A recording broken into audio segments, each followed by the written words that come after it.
You're okay with being recorded. Thank you very much. We've got a great panel today. This is our second session in the 2022 series, and I'm going to hand it over to Suzanne in a minute. She's going to do introductions. So let me make sure that I can scroll correctly. There we go. Okay, we're recorded. Thank you for being here. We've got some upcoming events. I'm just going to give those to you real quick. If you're in upstate New York, you might want to join us tomorrow between 4 and 5 for green drinks, green drinks, whatever we're calling it, with our Market Leadership Advisory Board and other residents and members in the New York upstate area. And then next week, we've got digital office hours for New Jersey, and we're going to have an overview of our advocacy efforts. And, you know, it's free, of course, so come and join us. I'm going to put the links to registration for all of these in the chat, and I will probably email them to you as a follow-up as well. Oh, I forgot to introduce myself. I'm Medea Vilray. I'm Program Manager for Market Transformation and Development at U.S. Green Building Council, Middle Atlantic, New England region. And coming up, we have our first live event, in-person event in a really long time in the region. So we've got Boston USGBC Live on April 5th. And then we go back to regular in-person programming starting June 15th. So a couple more webinars in this series. We've got 4 more to go after today. And I will put those in the chat as well. Facilitating compromise, smart buildings is a thought leadership panel. It's not part of this SAME resiliency series, but you should definitely join us for that as well. And then we've got community vitality, integrated long-term master planning, and hazard adaptation. So I think that's it for me. And then I'm going to share Suzanne's, of course, delay. Let me just take a quick check and see if Wellington needs to be moved. Yes, he does. 1 second. Okay, and oh yes, also I wanted to remind you that if you're seeking PDH credits for attending today, I'll be sending out a survey. Just answer the questions to the survey for the PDH questions. And if you logged in hoping to get credits, just make sure that you have your full name in the chat, and you should be able to rename yourself if you need to by floating over your name. And if you have any issues, you can email me or chat. Okay, so I'm going to share Suzanne's presentation now. Hopefully this will go smoothly. And I'm going to make it full screen. Hang on 1 second. And then you can take it away. I had it a second ago. Oh, there it is. Okay, great. Well, that's perfect. Thank you, Medea. But I did want to do a bit of an introduction before we get into the slides. And I wanted to say a wonderful good afternoon to all. Welcome to the second of 7 upcoming Lunch and Learn sessions in the Resiliency series for USGBC, Middle Atlantic, and New England regions in full partnership with SAME, New York City Post. I'm Suzanne DiGeronimo, FAIA, SAME Distinguished, President of DiGeronimo PC. I'm an architectural engineering firm and a member of the steering group for this Resilience series. Over our 2021 series and in the culminating event of 6 October, speakers identified 6 calls to action in pursuit of increased ownership and partnership as we all work toward resiliency. These 2021 calls to action provided the focus for the 2022 upcoming sessions. And just to go over them briefly, Medea did mention them, but just to let you know you missed it. February was Adaptive Means and Methods of Design Solutions, presented by Colonel Joe Manus, currently working for the U.S. Army Corps of Engineers Institute for Water Resources. This one today is, as you see on the screen here, 16 March. We're going to focus on communicating with communities, and it's moderated by Wellington Chen. Upcoming sessions is April 20th, Facilitating Compromise, May 4th, Community Vitality, 18 May, Integrated Long-Term Master Planning, 15 June, Hazard Adaptation, and tentatively scheduled either for 12 September or 12 October is our full day virtual mini summit. These lunch and learn sessions start at noon and conclude at 1:30, and the registration is open for all of the sessions online. And I do want to thank the New York District, the Army Corps of Engineers, who have graciously committed to having a representative at each of our 7 sessions this year. And in doing so, they're going to provide us with an organizational view of all of the 6 calls to action. And I'd also like to thank and recognize the entire team that is part of this 2021-2022 USGBC SAME Resiliency Series effort. And that's Lieutenant Colonel Ben Wallen, Lieutenant Colonel Joe Pravecchio, Lieutenant Colonel Eric Bacchus, Colonel Joe Manus, Mr. Michael Scarano, Ms. Sarah Sikwa, Ms. Medea Villiers, Mr. Gautam Trafalga, and myself. Over the past 7 sessions, we've come to learn and understand the resiliency situation in our New York, New Jersey area after Superstorm Sandy. So as with Netflix, there's always like a previously, a summary of what has gone before. That's what this little bit of a slide presentation here is, just to bring the audience up to date on where we were with our 2021 sessions. Previously, we had our 2021 sessions, and they were talking about, they're all available on YouTube if anybody would like to see them. But on the next slide, one of the first sessions that we had was from the Port Authority of New York and New Jersey. It was the Economic Development Department, and they presented the statistics for what we already know, that New York is wonderful and that the world relies on New York City, not just our region. And shutdown of any one of our facilities has global implications and economic consequences. So it's not just really Wall Street, it's all of our facilities. It's the seaports and the airports and the warehouses and the small businesses all serving the larger goals. So next slide.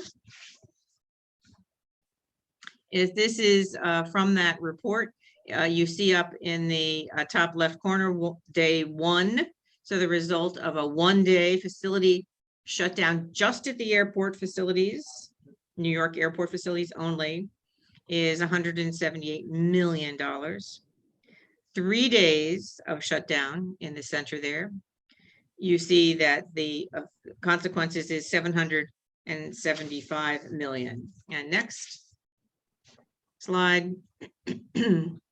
7-day shutdown is $1.4 billion, and a 30-day shutdown is $4 billion. And that is just the airports. The Port Authority Economic Development Department also did the same thing for the seaports and the bridges and the tunnels as well, for their facilities. And so moving ahead to our next slide. We all know what happened, the unthinkable. Superstorm Sandy, you know what? It was a superstorm and not a hurricane. That meant that it was just a high water storm event. There weren't any heavy rains and there weren't any hurricane force winds. On the left, of course, is the entrance to the Brooklyn Battery Tunnel, completely submerged, as you can see. Next. And then the aftermath. That's Breezy Point on the left, and of course, half of Manhattan without power on the right. Next. Wellington wanted me to put this in. This is an image from the Ukraine, unfortunately, but those kinds of images of people moving reminded him, and he'll get into more detail of it in a minute, of people trying to find shelter in his own Chinatown, in that dark, deserted place that we saw a minute ago on the previous slide, trying to get to the shelter that they needed to get when the subways weren't working and all the lights were out. Next. All right, so the scientists all agree that sea level is rising and storm surge is coming. And on the left, you could see a storm that came in 2021 and buildings may not have been inundated. That same level storm coming in 2050, buildings will be inundated. And then, of course, ahead, it gets even worse on the predictions. Next. So engineers, smart people that we have figured this all out all over the globe, the Netherlands particularly. So that we're going to have two presentations today. The New Bedford, Massachusetts has a floodgate, and Stanford, Connecticut has a floodgate.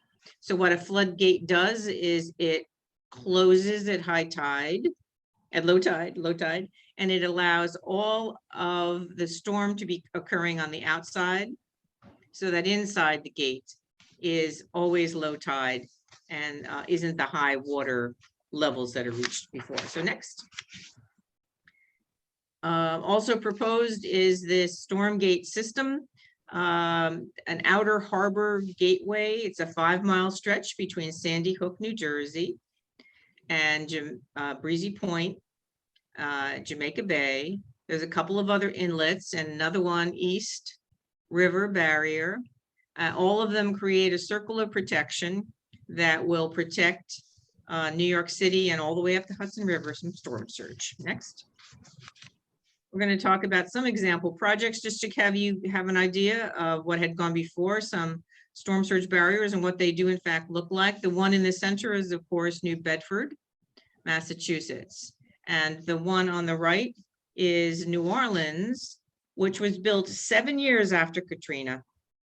And of course, here we are in New York at year 9. Next. There are all kinds of floodgates. The object being that they elevate and then they come down when there's a storm, when there's a prediction, weatherman predicts there's going to be a storm, so the gates come down. But most of the time they're in the upward position and the river flows underneath them. But there's all kinds of different big gates as well. Next. These are gates in the Thames in England, and they rotate up from the bottom. Next. This is Venice. If you look at the picture on the left, you see the numbers in the red circles. If you could find the number 5, and underneath that, you see two people. So just to give you an idea of the scale of these gates. Next.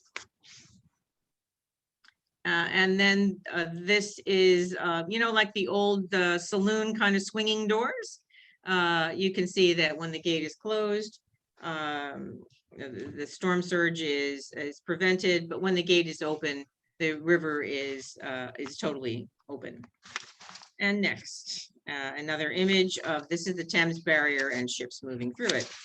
Next, so people say, you know, my goodness, a 5-mile long barrier between Sandy Hook, New Jersey, and Jamaica Bay, Long Island. What's going to happen there? But you know what? You have to look at the size of the storm. So what happens is outside in the ocean, the storm whips up the water and increases the volume, just like whipped cream. And then you get high tide, which also has a high water mark, and you also have a full moon. And so that's what made the 14-foot high tides that we experienced at Sandy. Next. And the scientists all have the wherewithal. They've got computers and topographic and meshes all to say how much is going to be on both sides of the barriers, and they figure it all out, how high they need to be, the water that builds up, and then the engineers take over and they build it. Next. And then there is also the consideration of the maximum wave heights that exist out in the Atlantic. Next. All right, so where are we now? We have the U.S. Army Corps of Engineers, and that's called USACE. And then you have the Harbor and Tributary Study, that's called HATS. And right now, as we speak, there is already an agreement signed and funding in place for a study. 50% more or less by the federal government, New Jersey and New York, 25 each. And what they're studying is the placement. If there should be a storm surge barrier, a storm surge gate, where should it be placed? Should it be placed between Sandy Hook and Jamaica Bay? Should it be placed at the Verrazano Narrows Bridge, for example? Or maybe it shouldn't be placed at all. Maybe what we should be looking at is just some land-based barriers. The important thing is that these are not comparable individually. So next, if you go to the Corps of Engineers website, this is what you'd see. The study area that you could see in the image goes all the way up the Hudson River, all the way up to Albany, Troy Lock and Dam north of Albany. So that whole area flooded with Sandy. And that's the study area. And the alternatives you see on the bottom of the slide, all are these alternatives that we're looking at. Next. So I put a little oval circle on alternative 2 that is being studied, which is that Sandy Hook to Jamaica Bay barrier. And the other one that's being studied, alternative 3A, is the Verrazano Narrows barrier. You can see the difference is areas of Brooklyn that aren't protected between alternative 2 and alternative 3A. You've got Coney Island is not protected, and Seagate and Brighton Beach. Just depending on where the placement, where the Corps of Engineers decided they're going to place this barrier. Next. They are also considering only perimeter barriers. That means no storm gate at all. So if all they do is put up a barrier around certain areas of certain land areas that they're going to be protected, this leaves everything else unprotected. So in this particular scenario, alternative 5, all of Brooklyn, the whole entire coastline, and all of the communities of Chinatown and all of the communities up the Hudson River will all be exposed. But yeah, so what are these perimeter barriers? What do they look like? Next. The Rebuild by Design competition, they called this the Big U, and it was the selected solution. If you can see all the way up on the left over there, the little yellow line makes a turn into Manhattan, and that's because you need to close the ends up. Otherwise, the water's going to come in around it. You can't just end the wall. So what you're looking at, the yellow, what you're looking at is a wall, a 20-foot high wall. Next. What is being built is the East Side Coastal Resiliency Project. This is funded, and it's starting to be constructed. $335 million. And it's just going to go from Montgomery Street to East 23rd Street. That's it. And it has to return into Manhattan Island so that it's closed. So the loop is closed and the area won't be built. This would not need to be built if the storm surge barrier were in place at the head of in the outer harbor. But it is being built and money is being spent for this. Next. So what does that mean? It means a wall, and all the designers have done an excellent job and made this very pretty. If you're inside Manhattan Island and you're looking out, you're not going to see the water anymore. They've elevated this section, they've elevated the park, and it's a nice solution, but you're going to see these steps, and you're not going to be able to see the park. The park has been elevated 20 feet. So next. What you're really looking at is perimeter protection. It's a 20-foot high wall, and the wall has to make the 2 right-hand turns to bring the wall to high ground so that that whole entire perimeter is protected. And eventually, you know what? You got to cross the street. It's Manhattan. So what you have next, when you cross the street, is that you have to shut down all of the street's activities over the duration the barrier is up. So that means that ambulances can't get through, there can't be snow removal, there can't be emergency access or anything like that. Next, the East Side Coastal Resiliency Project has several such barriers where they are in fact closing off the streets. This is the East River Drive. This is on the weatherman's prediction that there will be a storm surge coming. The East River Drive will be shut. It takes 10 workers, 2 trucks, and 4 police cars to do it. Next.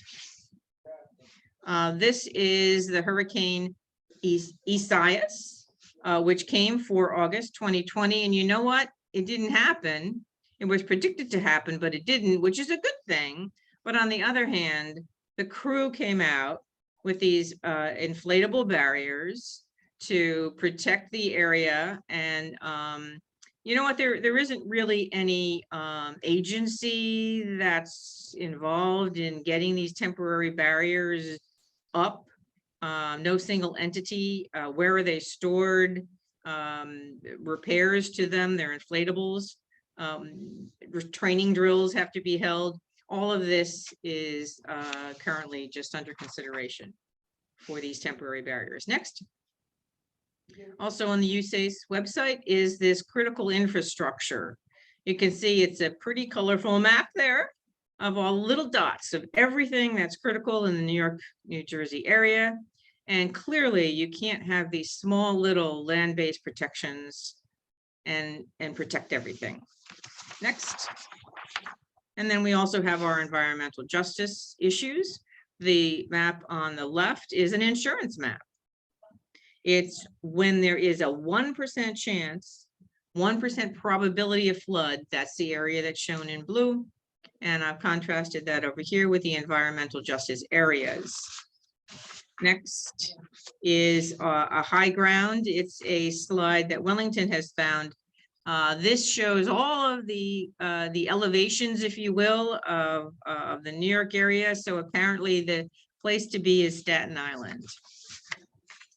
And then next is just where we need to be able to meet this challenge. And I did want to introduce Wellington Chen, who is going to be our moderator for this afternoon. And he is a first-generation Asian American with a lifelong interest in community resuscitation. He's leading the Chinatown Business Improvement District and the Chinatown Partnership, two nonprofits created in the aftermath of 9/11. He's an architect by training, and he worked for IMPay and actually my firm DiGeronimo, among other positions. And he's a highly respected, longtime community advocate and planner. He co-founded an affordable housing company in 1989 to rehabilitate and help stem the housing crisis. And he was the first Asian American member of the Community Board 7Q for 13 years and served over a decade on the Coney and Queens County Traffic Safety Boards. He is currently on the boards of many well-known organizations and prestigious groups. He was born in Taiwan, grew up in Singapore, Hong Kong, and Brazil before coming to America to complete his architectural and environmental studies. He has an amazing lineup of panel speakers, and I will leave the introductions of the panel to him. Wellington. Thank you, Suzanne, for that wonderful presentation, and it couldn't be more timely, and I'm delighted to be joined. The audience, first of all, thank you for taking time to join on your busy schedule, but you are in it for a treat. We have a very diverse group of individuals that are not just theoretically, they have been in the trenches, and today I like to pick their brains about the best practices and what they have learned and what to do for the future. And given that there are about 6 people on the panel and we have an hour and a go, I'm basically, my role today is a time clock keeper. I'm going to allocate about 10 to 15 minutes per individual, give or take. I'll keep my mouth shut so that other people can have more time. But I'm delighted to have, my partners from Brooklyn side, as well as, or the chamber, as well as Jerry, who's was working with me in the dark during Sandy. No light, no electricity, no heat. And trying to figure out how we divert that Ukrainian evacuation. And some of them, we had to take them across the river because the nearest shelter was up in Baruch.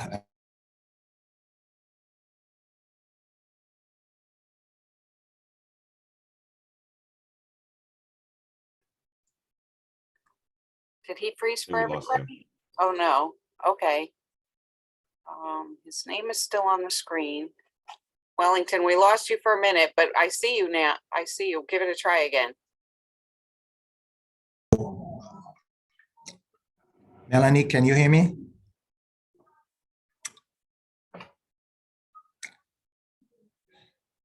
Yes, we can hear you now. Thank you. Okay, sorry. Somehow my internet got knocked off. And we are also delighted to have Stanford, Connecticut, as well as what's the other city? I forgot already. That they have done it, the foresight to do it so well in New Bedford, Massachusetts.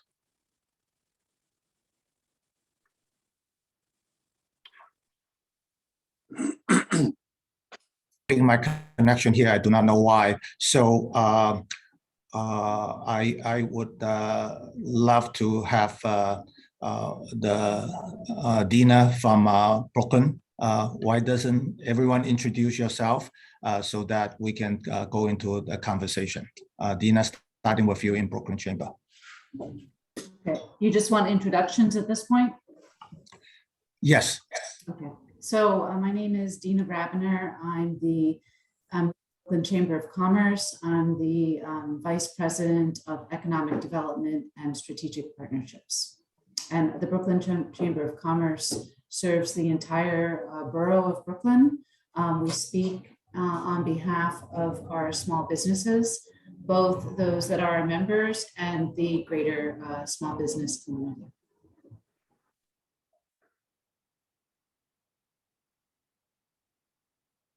Should I point to the next person?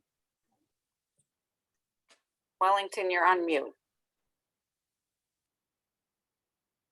Yes, feel free to point to the next person. My signal dropped again. I do not know why. I have my own Okay, Wi-Fi. Go ahead. I'll point to Jerry. He's Jerry, muted. you're on mute. Yeah, thank you. So my name is Jerry. Like Wellington mentioned that during Hurricane Sandy, I was actually responsible for managing the shelter, the only shelter in below 14th Street. So I am part of New York City CERT team. Besides that, I do a lot for the community. So I'll pass it on to the next person is Kip.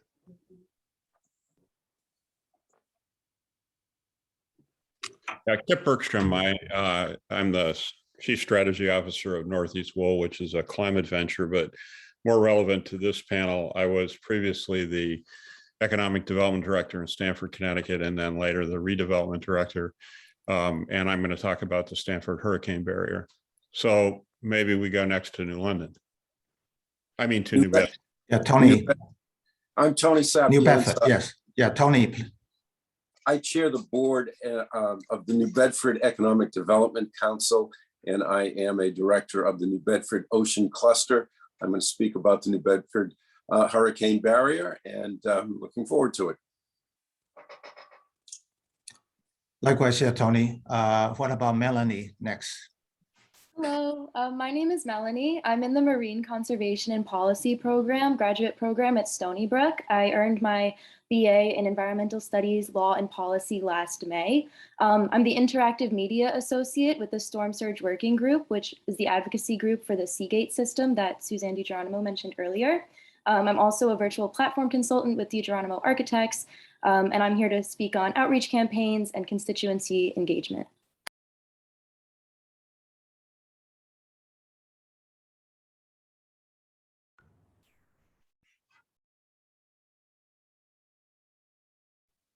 I'm going to chime in here. I think I might be the last one.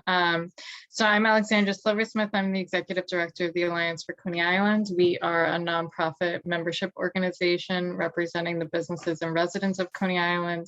And really, thank you guys for joining. Really excited to be here to share our perspective.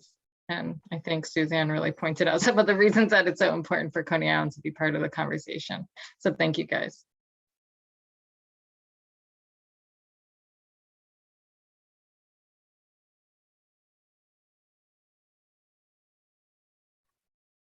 Oh. Okay. Wellington, are you there? Okay.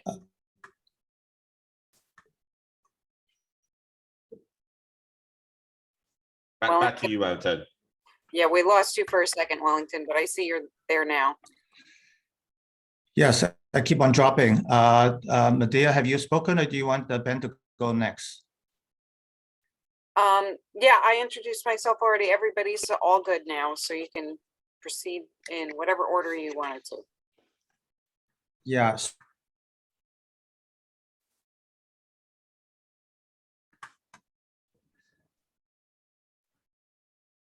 Oh, Oh, well, Suzanne? to you. I think it's easier if you dial in using your phone. I apologize, I keep on dropping. I figured that we have about just about an hour, and I will allocate maybe 10 to 15 minutes each for each speaker, starting with since that we, by the way, I had to acknowledge a great lady in the audience, Kathleen McVeigh-Hughes, who's also in a New York Rising with me about, and she lives in Lower Manhattan, and I'm glad she's listening in. I'd like to just have people that survived Sandy talk a little bit about their experiences, maybe starting with the Brooklyn side with Dina, and then we'll go to Jerry, and then have the two experts sharing their hard-earned lessons in New Bedford as well as Stanford, Connecticut. How's that for a start? And then we can go to Melanie and Alexandra. So Dina, the floor is yours. You're on mute. Sorry. So just to give you, the people in the audience, a little bit of context, as I introduced myself, I'm with the Brooklyn Chamber of Commerce. We serve the borough of Brooklyn, and we're really focused on developing and promoting policies that drive economic development, advance our members and the larger business community. We serve as the voice for the Brooklyn community. Over the course of the pandemic, many of you might be aware, we launched something called the Small Business Resource Network in partnership with a number of organizations, Partnership for New York City, the New York City Economic Development Corporation, Peterson Foundation, in which we helped small businesses navigate the challenges of the pandemic. And then on a daily basis, we have what are called resource specialists that fan out across the borough and work one-on-one with business owners and our commercial corridors. With regards to Sandy, I wasn't at the chamber at the time, but Brooklyn was extremely devastated by Superstorm Sandy. And I know that when it came to applying for the SBA loans, Brooklyn had, it was over 1,900 businesses that were impacted, yet the amount of loans that were awarded to Brooklyn businesses were more than double any of the other boroughs, as well as the New York metropolitan area. So the impact on our business community, and those are just that actually applied for the FEMA loans, was significant. So here we are, we're 10 years post Sandy, 2 years after the pandemic, which is as we all know, the biggest health crisis we faced in our lifetimes.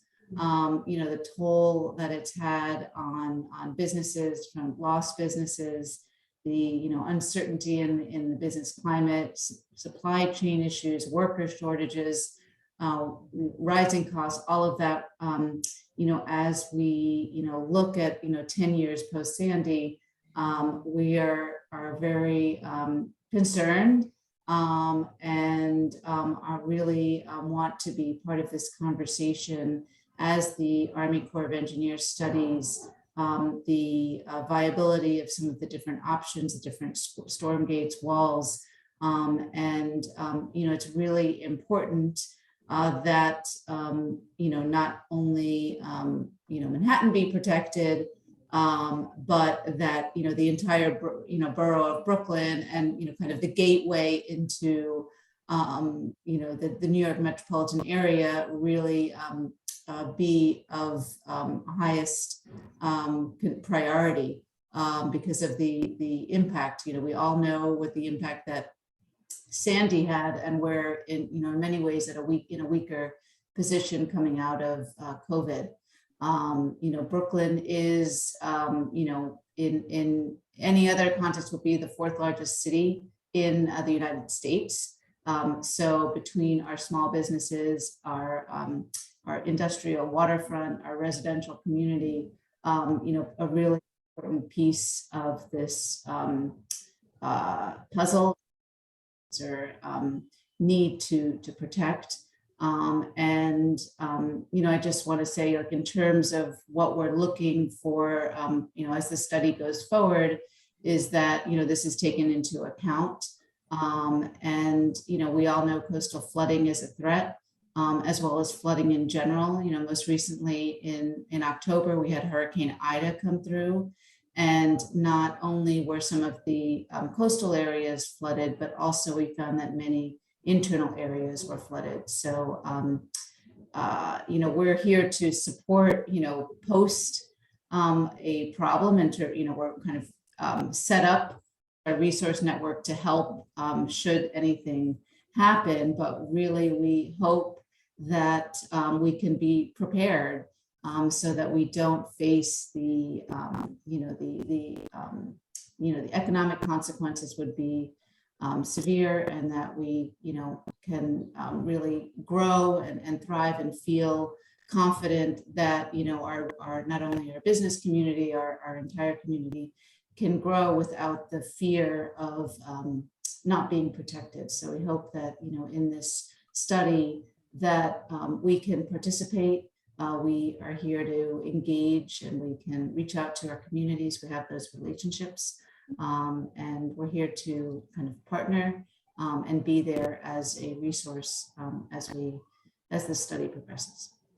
Thank you, Dina. Just want to thank Randy Pierce as well for the great job you guys have been doing, trying to help mitigate the impact, whether it's Sandy or the COVID-19 or the Omicron. Just to as a reference for the audience, as you know, Suzanne opened the slide by having the Beatles landing in JFK, and guess where JFK is landed? It's the South Shore of in the same coastline.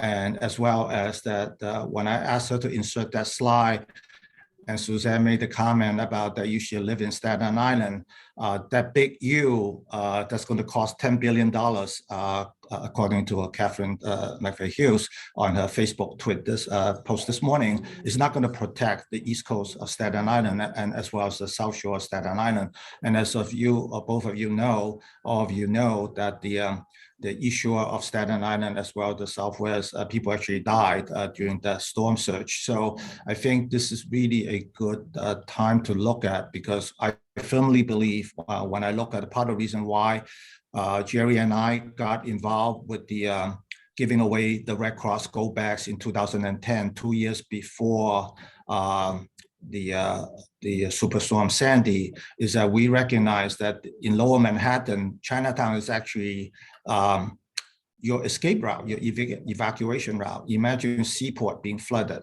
and you have to move into higher ground in the center corridor, and the way you have to exit, you have to come through Chinatown.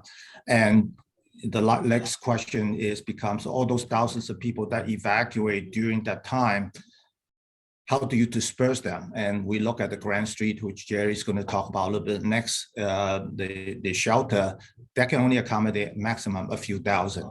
And the nearest one is Baruch on 21st Street. And obviously, how do you get people from Chinatown all the way to 21st Street? Actually, the reality is we are counting on your borough. The true evacuation center is actually across the river on the Brooklyn side, as well as the OEM, the Emergency Command Center, is actually now located after 9/11 on the foot of the Brooklyn Bridge. I think that, yes, at the foot of Brooklyn Bridge. But, is very important to us now to look at this thing. It just say, it's not a matter of if, it's just a matter of when again. And if you walk on a sunny day right now, even on the underneath Brooklyn Bridge, you can see the water coming ashore, the splashing of the water. I have not seen the low water mark for years now. And so the experience during Hurricane Irene before Sandy, actually it was called a tropical storm because it turned into a tropical storm during that time. So there were many lessons learned, and obviously one of the most cost-effective way to do this is what Suzanne just advocated. So I would just let Jerry share a little bit of horror stories of what was it like to be just for one community with all the NYCHA housing, the New York City housing tenants all along the coastline talk about environmental justice. And as you saw the map for Brooklyn, most of Brooklyn is on low-lying area. So I'm going to have Jerry talking about and then have the two experts in the other states sharing about what they have learned to go at the panelists. Jerry, the floor is yours. Well, thank you, You're on Wellington. mute. Thank you, Wellington. So you mentioned, I think we talked about this last time, right? You talk about the only way that, if there is another storm coming, the only way that you could get out of where I live, Brooklyn, and the folks living further out from me is have to go through Manhattan or Staten Island.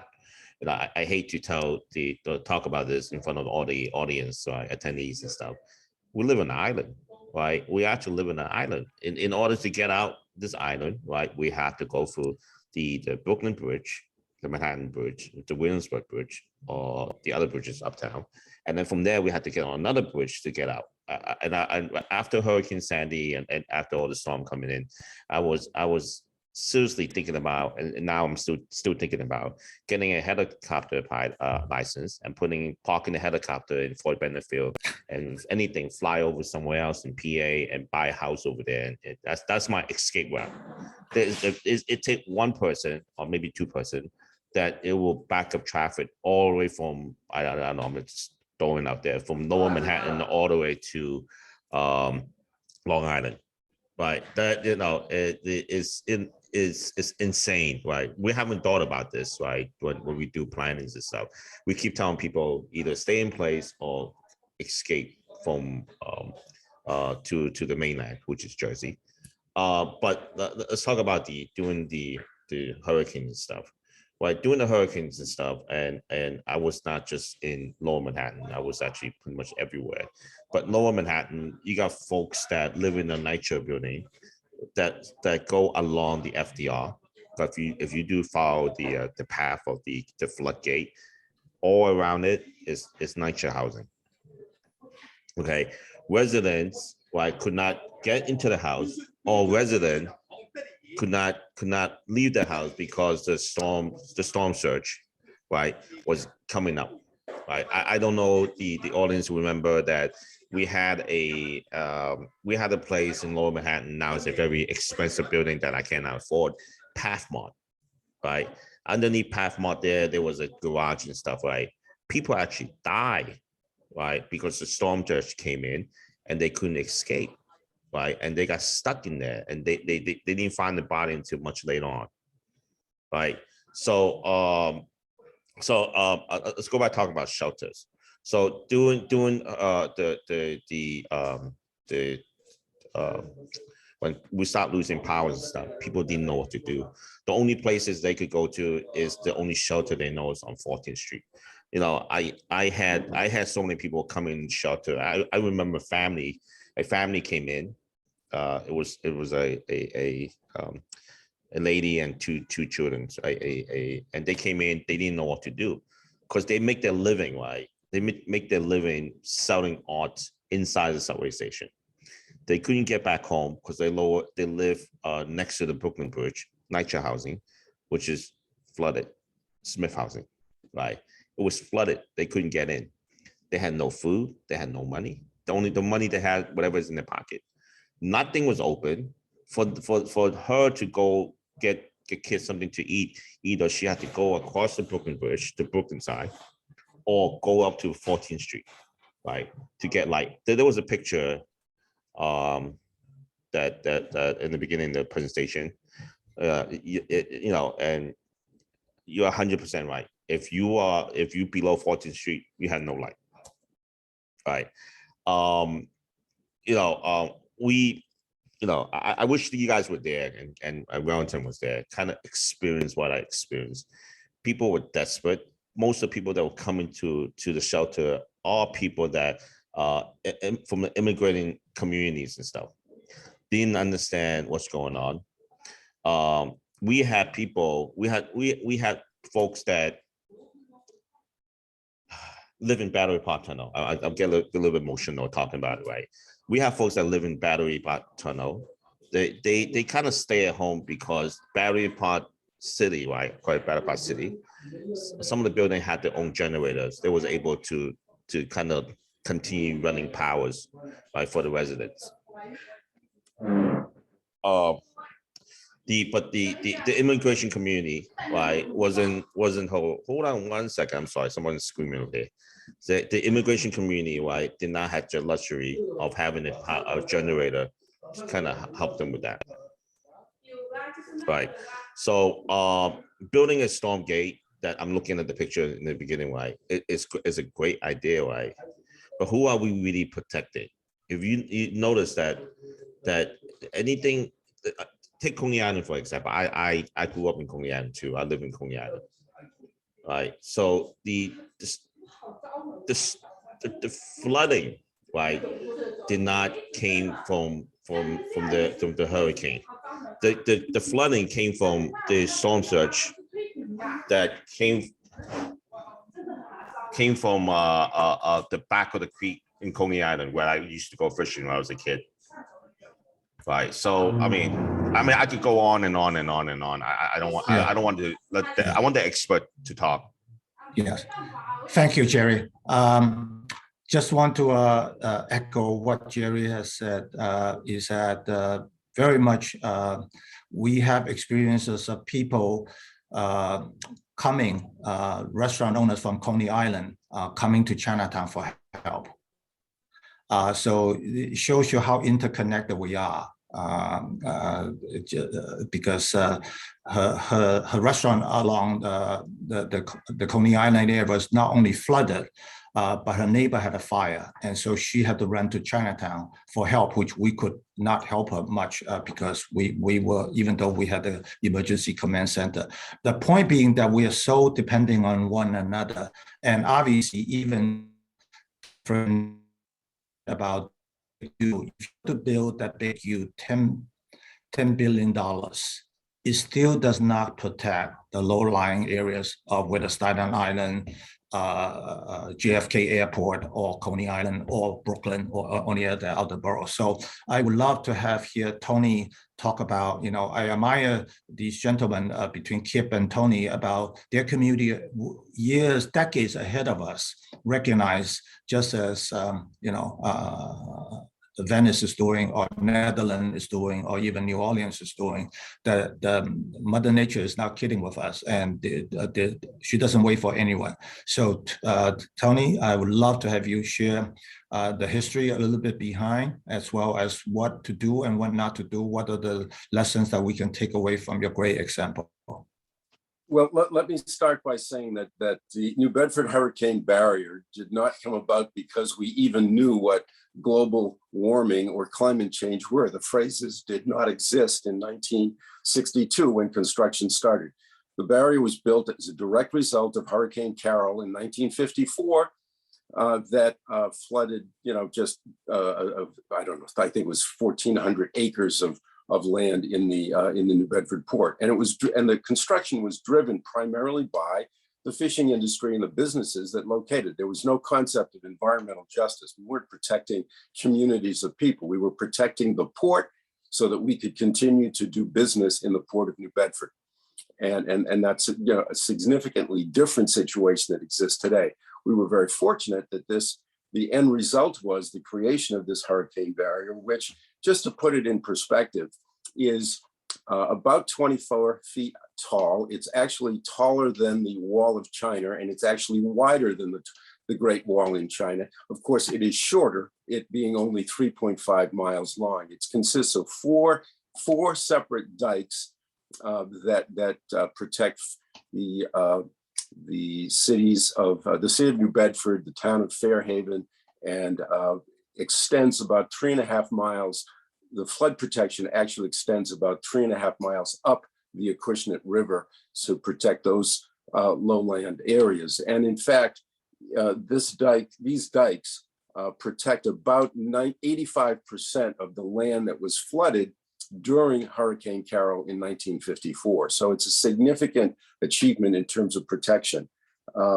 It's, just to give it some idea, I mean, as I said, it's about 18,000 feet long. It's got 900,000 tons of granite stone. It's the largest stone structure on the East Coast, and it is. It protected from the kinds of tides that occurred during Hurricane Carol. Hurricane Carol was about 11.9 feet. A hurricane of 1938 was about 12.5, and these we would be well protected in anything up to a storm surge, a Category 3 storm surge of 16 feet.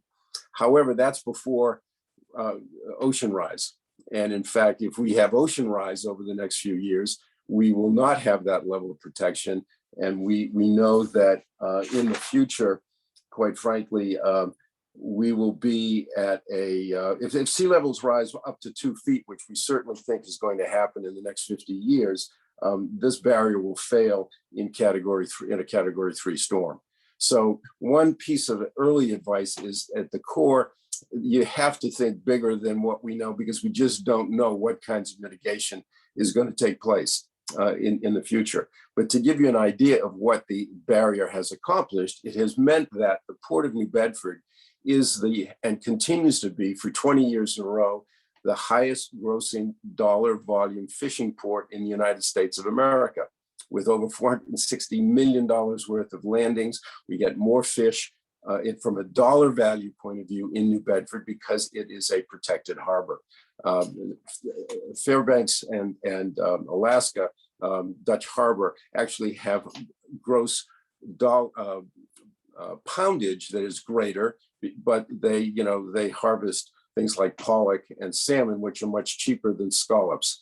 So the scallop fishery has been protected, and roughly 56% of all of the fish on the East Coast are processed in the New Bedford Harbor. That includes fishing boats all the way from South Carolina to north into Maine. And it is a full service fishing port. And so for that reason, the barrier is particularly important from an economic development point of view. Secondarily, the harbor barrier is going to protect the Marine Commerce Terminal, which is the only yet now complete terminal facility for the construction of offshore wind turbines. And in fact, Vineyard Wind will be using this terminal, which is inside the hurricane barrier, for its first 800 megawatt project of offshore wind. And this is significant in that Vineyard Wind is the first of these projects. Mayflower Wind will be the second. Both have leased the terminal, which was built at a cost of $110 million by the Commonwealth of Massachusetts to support offshore wind. So we have a barrier that's going to protect the city, and it's also going to protect an industry that we hope is going to help solve some of the offshore wind, is going to create offshore wind, and is going to, in fact, result in less or fewer fossil fuel emissions that, of course, are contributing to the problem that we are encountering. So further, just to describe the facility itself, I said it was 20 feet high. That's what you see. It's actually 59 feet. There are 7 flights of stairs all the way down to the bottom of the harbor. It's 59 feet, okay, below mean low water. Okay, there's a tunnel that runs under the harbor so you can service this thing. And there are some limitations there. And this is certainly something for the Corps to think about. They've now had the experience. In the last 12 years, we've had the gates actually hit 11 times. Okay, and of course, damage results. And when the damage results, you have to fix it, and you don't have any protection during that period of time, depending on the level of damage.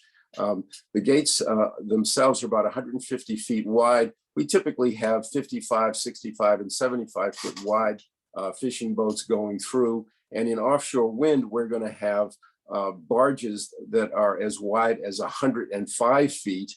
And many people feel that at some point, the Marine Commerce Terminal for offshore wind will become obsolete, because the barges and the the jackboats that are going to be necessary to construct offshore wind towers are all going to surpass the 150-foot width. So certainly a caution for the future in terms of what has happened in the shipping industry. The size of the fleets and the boats that are out there need to be taken into consideration whenever any kind of a barrier with gates is built like this. As I said, the barrier has closed on average between 15 and 20, sometimes as many as 22 times in the course of a year, typically for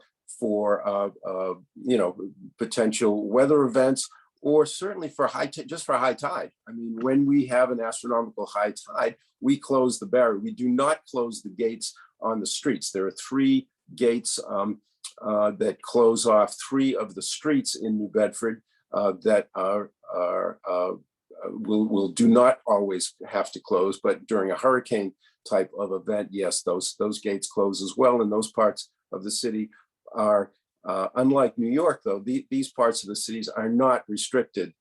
Even though the gates close, there is higher elevation between the dikes so that you can, in fact, get to those locations. However, they will suffer severe flooding because they are in those locations. So that's just a brief. I know we're a little pressed for time, and I know we want to hear from everyone, but we just did some studies. The barrier has probably protected about $40 million worth of business in terms of the storms over the last 15 years. And that's a significant number. The cost of the barrier back in 1966 was only $18 million. And all of the stone was mined here in Dartmouth, Massachusetts, next door to New Bedford's. It's a pretty impressive facility. And in addition, what's interesting is it has also become a tourist attraction. Because we had PCBs in the harbor, there was a harbor commission. We got a huge settlement from the PCB producing company called Aerovox, and we're able to use some of those remediation dollars to build a walkway across 3/4 of the hurricane dike. And so there is now you can bike up on top of it, you can walk your dog, you can go for an evening stroll. The views of the city and of the harbor are spectacular from the walkway on top of the dike. And but as was pointed out in Suzanne's earlier slides, when you're on the inside of the dike, there is a 20-foot wall, means that folks who live just beneath it don't get to see the water anymore. There's also very sophisticated conduits for water passage through the dike. There are, let me think, there is 6, 7, 8 different conduits in the various sections of the dike so that water can come through and replenish the harbor, or else you'd have a stagnant, fetid pool of the Acushnet River. So there's quite a bit of engineering that has gone into the construction and the design to make sure that there is a flow of water when the barrier is closed. So with that, I'll close. I'm more interested in providing questions. I invite anyone to come up and visit and see this thing, because it really is a very spectacular construction project when it occurred. And in fact, my most important message is it does work. Okay, these things can work. So the fact that you are in fact investigating and studying to do it, I can tell you that it'll work, and it will protect businesses. And given our social sensitivity today, it can protect communities as well. And like New York, Boston is similarly looking at the kinds of barriers that would protect Boston Harbor that face similar kinds of problems that you face in the New York City area. With that, I'll skip over to Kip so he can talk about his and maybe answer some questions as we go through. Thank you, Tony. That's a great presentation. Thank you so much. I mean, talk about the tip of the iceberg.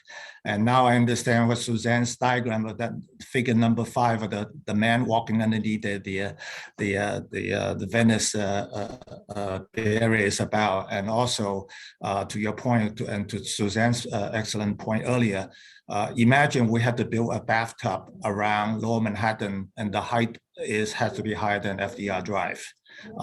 And so Kip, you're next, and we look forward to hearing. Yeah, Medea, can you put my slides up? Yes. Just give me 1 second to get that formatted correctly. Where's the screen? Yes, okay. No, that's Suzanne's. I'm sorry. Hang on 1 second.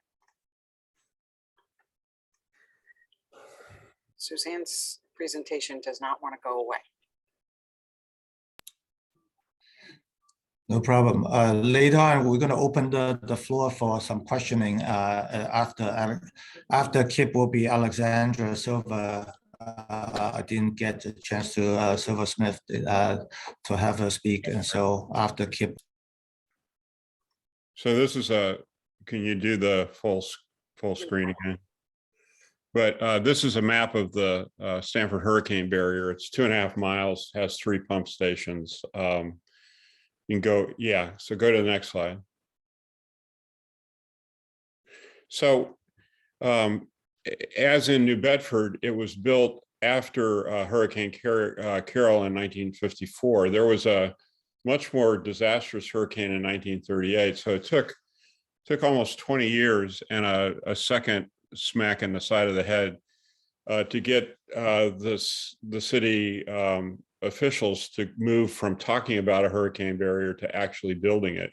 So in both of these cases, New Bedford and Stanford, it took 2 Sandy events in order to act. So that's a bit depressing. But anyway, next.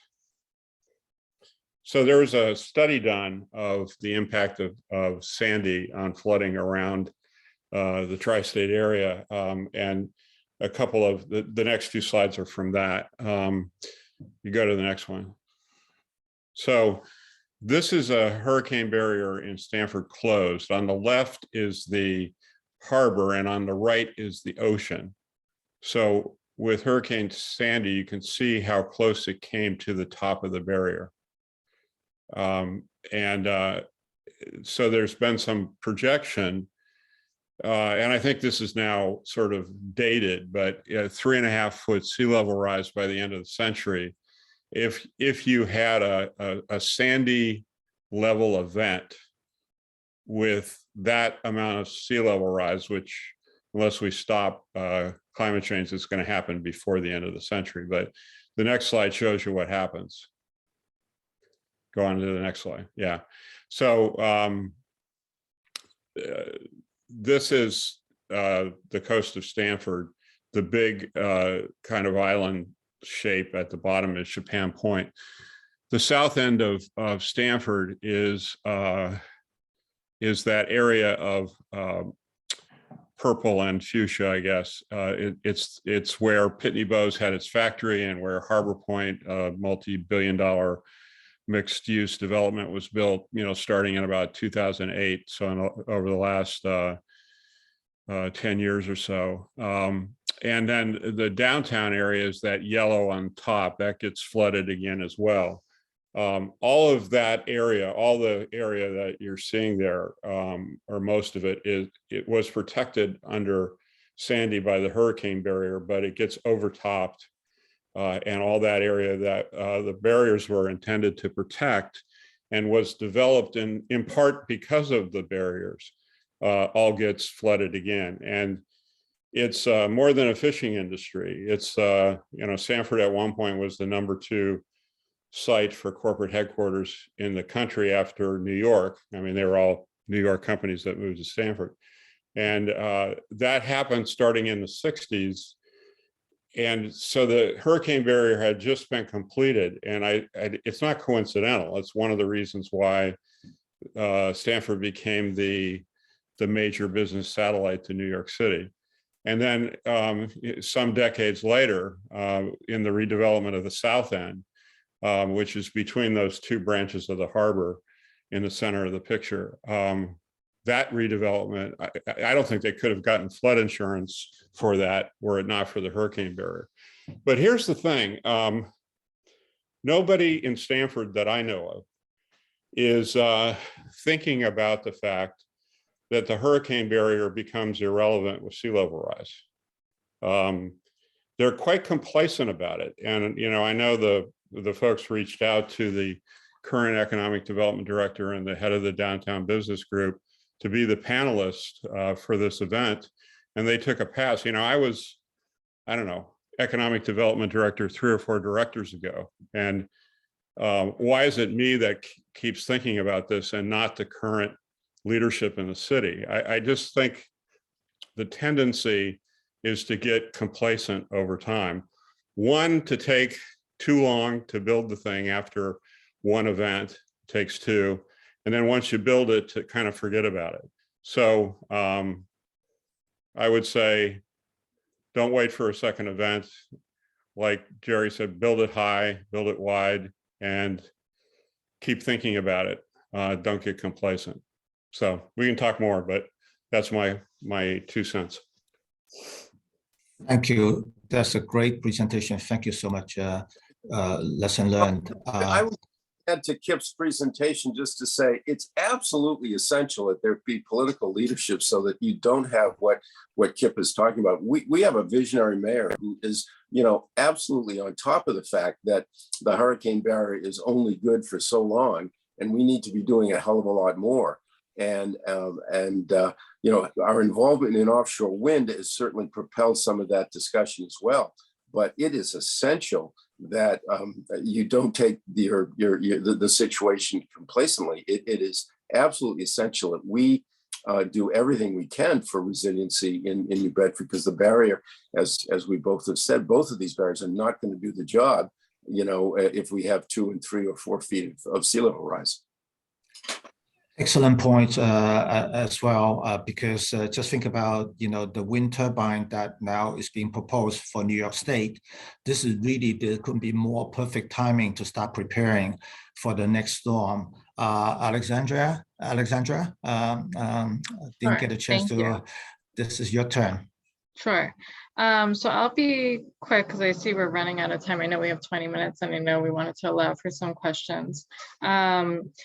One thing I just wanted to sort of, I mean, it's inspiring, and on our prep calls, it's also been inspiring to hear about the 2 gate barriers that have been built, obviously not in New York City, and then to see the East Side, you know, proceeding with some, obviously some drama and whatnot. I think, you know, in my prior role before the Alliance, I worked for New York City Economic Development Corporation and oversaw the Coney Creek Resiliency Study, which is, I think, part of the genesis of the Army Corps' current study. And when we did that study, we definitely looked at the 2 examples well, more than the 2 examples. We looked at a lot of the examples that Suzanne showed in the Netherlands and, you know, beyond, and really thought about floodgates and barriers as the option for Coney Island to be deployed in the creek, and to actually, you know, had a lot of benefits. It would, you know, connect 2 parks that really are disconnected right now over the creek, and would create all new greenway and whatnot. There's a ton of benefits, I think. But when we were doing that study, I think we never thought there was a realm of possibility of these really large projects like what is being considered in the study now. And obviously, at this point, I think the alternative 2 is the only one that really benefits us in protecting Coney Island if there is a large scale program and project to really protect all of New York City. Obviously, the other ones really leave us out. And I think, you know, it's obviously federal is different than city, but since we did that study and since I've come to the Alliance, there's been a lot more development. There's a ton of affordable housing that's being built. And so there's all this city investment that's happening and no consideration for the resiliency part. There's really been nothing done in Coney Island since Sandy. And it's quite shocking. There's been a little bit in Seagate. There's something that just hasn't proceeded on the creek side to do some shoreline raising. It's too complicated with all the private ownership, et cetera, et cetera. And so there's just so many things and so much money being put in, and yet this is just completely fallen off the table, in my opinion. And so we're doing a micro project with the Governor's Office of Storm Recovery right now to just, it's really not going to benefit that much, right? But it's going to add some more trees and tree beds and whatnot, which will help with like mitigating very minor rain events. But the problem in Coney Island that we found is even the very cool, totally forgetting the name of the systems that DEP has put in with the drainage and the trees, that doesn't even work in Coney Island because our water table is so high. So creative thinking is so critical. And our geography is really different than most places. We talked about it in our prep, but like a lot of the homes are actually attached to each other, so they can't be raised. There's so many things to consider for Coney Island, and it's just fallen by the wayside. There's not a ton of leadership, unfortunately, happening. And so I'm definitely, trying as the hardest I can and want to tap into those conversations. I think the one last thing I just wanted to say is, it just shows how very, we're forgotten. That's always what's said about from Coney Islanders. And it's, usually it's something about the amusement district versus the residents, but this is just the whole peninsula has been forgotten. And unless the second alternative is what proceeds and, funding is found, and I hope maybe this infrastructure bill will help with that. It's sort of baffling to see how little relevance they think Coney Island has, I guess, is what I want to say. So I'll leave it there. Can I add something? Wellington, can I get a minute Sure, to add something no to that? problem. I'm with you. I grew up in Coney Island since the 80s, right? And then Coney Island is divided into several areas and stuff. Where I live on the west side, right, the between Neptune and Mermaid, where all the low income folks used to live, right? I'm not used to it because my parents still live there, right? The housing and the nitro buildings, and then you go to the middle of it. Exactly, we talk about amusement park. Now there's luxury apartments there. Right, go further north, south is Little Russia. Go further south where Kingsborough is. It's very expensive home that they don't really care if they get flooded because they can rebuild and rebuild. Yeah, and they have rebuild. the money. Yeah. So Coney Island is made out of a very funny island, right? But you're 100% right. I mentioned during Hurricane Sandy when I was there and telling the federal government that, hey, all these people need help, and they said no, all these people don't need help. I didn't mention this to you that there's I said all this Asian need help. There's no Asian living in Coney Island, right? Because of this whole census and stuff, right? And you mentioned tree. I totally forgot about that. That park next to the junior high school, Mark Twain's. All the trees are gone. When I was there, when I was a kid, there was a bunch of trees there. Now it's gone. And to Alexandra's point is quite clear that, and the common theme, whether it's Tony or Kip, is about public policy and the leadership that has foresight to say, you either pay out, and to me, it is an investment. I'm sure Tony and Kip will totally agree. Their town are so glad that they invested in that money years ago, decades ago, because no one wants to do the file for insurance claim to repair your home and rebuild the pillows, and you can't even do it with the attached houses, so it is quite important. But on the positive side, the mayor now comes from Brooklyn, and that's his home base, as well as the controller. So hopefully this is a good moment to advocate for them. Who wants to go next? Is it Melanie or Ben Wallen? Have your pick. I could speak about outreach initiatives because it's pretty reminiscent of the regional basis. So as Interactive Media Associate with the Storm Surge Working Group, I'm spearheading a few different initiatives for outreach to increase political advocacy. One of those is uniting all of the mayors of the Hats region, as well as South Shore of Long Island, and also New York City representatives to hopefully engage with all of those leaders and get them on the same page so that we can move forward with protective infrastructure, protecting all areas as mentioned earlier. And we would also, another initiative that I'm working on is an interview process to collect stories of Superstorm Sandy, as you mentioned earlier. I was 12 when Superstorm Sandy happened. I was actually at a school in Coney Island. I went to Mark Twain, and it flooded, and we were displaced for 3 months for school. And so I wasn't even really learning my studies, in 8th grade at that time. because of the flood zone impacts. And I still live in the flood zone with my family. So we do have those personal stories ranging from Rockaway to Coney Island, and having those voices heard in different languages as well, I think is really important to bring constituency voices forward, especially maybe at like district meetings or community board meetings, to have those heard from the different neighborhoods. So yeah, that's what we're working on as media campaigns. And also another thing I'm working on is through social media tools, communicating to the public the urgency of this matter, especially with the recent reports from the IPCC and NOAA expressing that, you know, flood inundation will be increasing.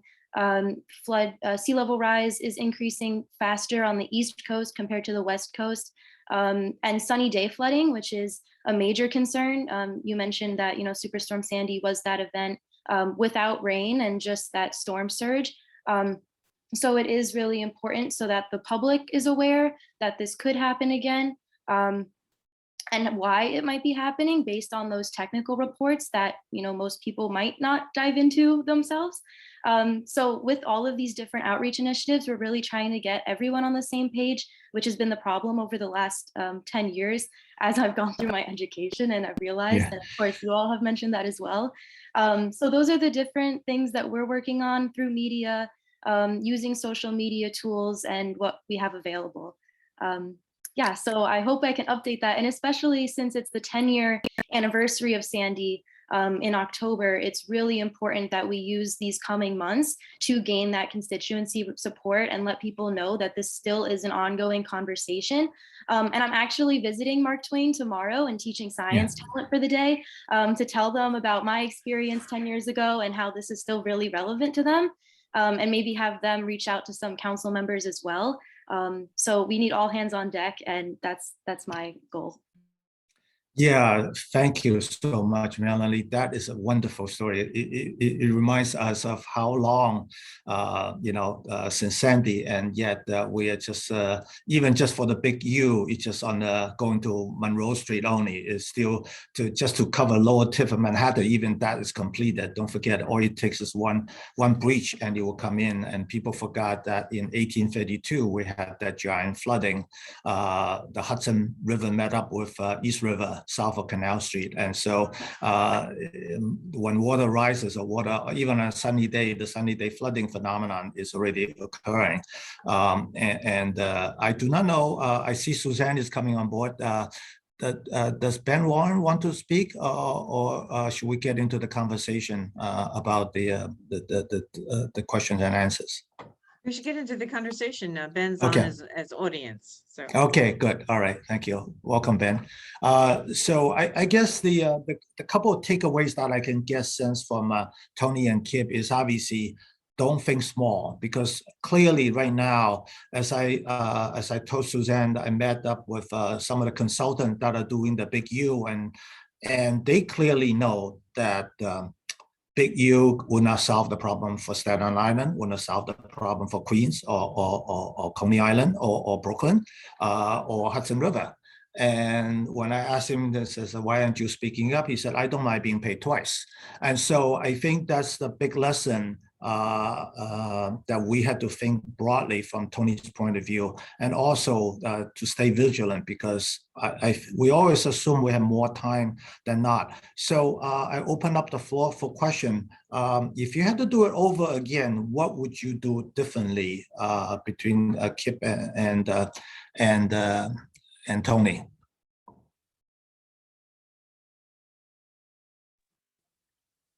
Well, I wasn't here in 1966, and clearly we had no idea what we were facing in the coming decades in 1966.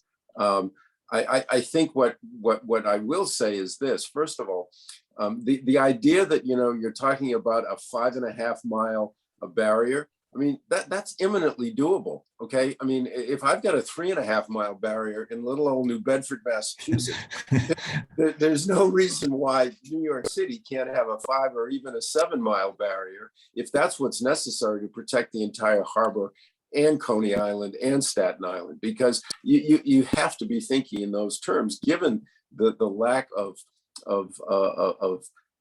really global support for what it's going to take to keep sea level rises below, a 1.5 or 2 feet in the next 50 years. So, and if I think about my perspective on New York City, I mean, clearly, the city in and of itself is an engineering marvel. There's never been a situation that the city has not responded to, sometimes in ways that perhaps we would look back and say, maybe we really didn't need quite as many highways as opposed to subways. But the reality is that the New York metropolitan area has in fact engaged in these kinds of huge projects, building bridges, expressways, and other things to do. And so I think you absolutely have to think big, and I think it's absolutely doable to be able to do something that would in fact protect the city. Excellent point, Tony. To your point, New York City, the reason New York City is such a world-class city is number one of your infrastructure, right? Of our infrastructure. When we ignore it initially, the drinking water, right? Talk about just 5.5 miles. The New York City water is from 40 miles away from upstate Croton Reservoir. And that's because we polluted the collect pond and we had to create that ditch called canal and create the environmental disasters, public health issue, cholera, health diseases, and New York City did that. And to your point, today, we will never be a world-class city if we have not invested in the subway, right? The subway, 472 stations and counting. And then, and during after MTA shut down during Sandy, you can see instead of 5.5 million subway riders, we have 1 million cars coming in at most. And you have to be odd and even days on your license plate, like the 1970s. And you mentioned a little bit about the being hit several times. What were the most common thing that we should avoid other than anticipate bigger ships and bigger cargo? And what else should we be looking at? What was the common denominator in all those hits? One common denominator was foreign fleets. Where you didn't have local knowledge, so that the pilots in the boats didn't communicate well with the folks operating the gates, and that is certainly something that will always be a concern with, particularly going forward with the offshore wind industry. I mean, we've got a bunch of issues around foreign fleet and foreign boats being involved in the offshore wind industry. And certainly communication has been the most important thing. Local knowledge, tides, wind changes, those kinds of things for, actually traversing or going through the gates is just very, very important, and training. Yeah. I will say this, that the Army Corps is really excellent. I mean, we have a partnership. The city and the Corps operates the gates. The city maintains the rest of the structures, and we have very, very close cooperation between the Corps and the city, and I think that certainly is something you can build on as well. Excellent, great to hear. Kip, Alexandra, do you want to jump in? In terms of, are you reaching out to? I'm presume you're also coordinating with Regional Plan Association to advocate on the broader picture, because the water comes in is there's no mercy, and so Kip and Alexandra. Well, I don't have any fault for the folks that built the hurricane barrier. As Jerry said, climate change wasn't on anybody's radar at the time.